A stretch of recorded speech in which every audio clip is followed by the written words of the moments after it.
Ladies, this is the last new term or new concept that we're going to learn today, looking at angles in standard position. So we know that this position is 0 degrees. Oops. And what I'd like for you to do right now is to draw a 30-degree angle in standard position.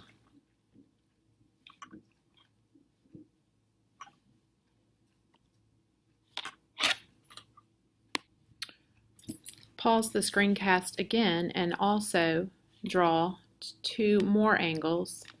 If you will draw a 120-degree angle in standard position on the same coordinate plane or a different one, it does not matter to me. And then draw a 270-degree angle in standard position on the same or different coordinate plane. So pause and do that real fast. All right, what I'd like for you to do now is to list the quadrant that the terminal side of each angle lies in. For example, 30 degrees, its terminal side lies in quadrant 1. So you would list quadrant 1 here. Would you please do the same for the quadrant of 120 degrees and 270 degrees?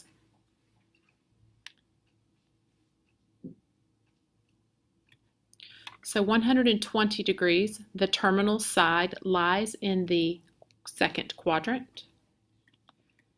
And for 270 degrees, you'll notice that the terminal side lies directly on an axis. And to be specific, it lies on the negative y-axis. So 270 degrees does not lie in quadrant 3. It does not lie in quadrant 4. So it is in no quadrant. So if I were to ask you to name the quadrants of angles, when you come to an angle whose terminal side lies directly on an axis, you would name the axis rather than a quadrant. In this case, 270 degrees lies on the negative y-axis. Draw a new x and y axis, and let's look at 0 degrees, 90 degrees, 180 degrees, 270, and 360. What quadrant does 0 degrees lie in? It doesn't. 0 degrees is on an axis. It's on the positive x-axis.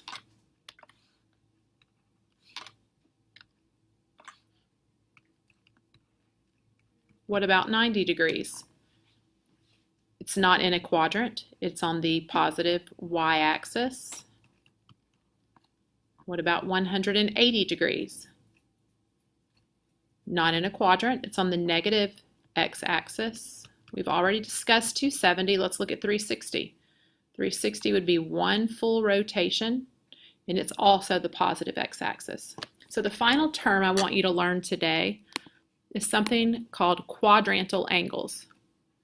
You have a quadrantal angle when the terminal side of the angle is on an axis. So 30 degrees, its terminal side is inside a quadrant. Therefore, it's not considered quadrantal. 120's terminal side is in a quadrant. Therefore, it is not considered quadrantal. But any angle whose terminal side is on the x-axis or the y-axis would be considered a quadrantal angle. I appreciate you taking the time to watch all 3 of these videos. Remember that it's important that you know the definitions or can describe for me all of the new terms that you've learned, and that you can draw all of the new terms that we've learned. Thanks, ladies.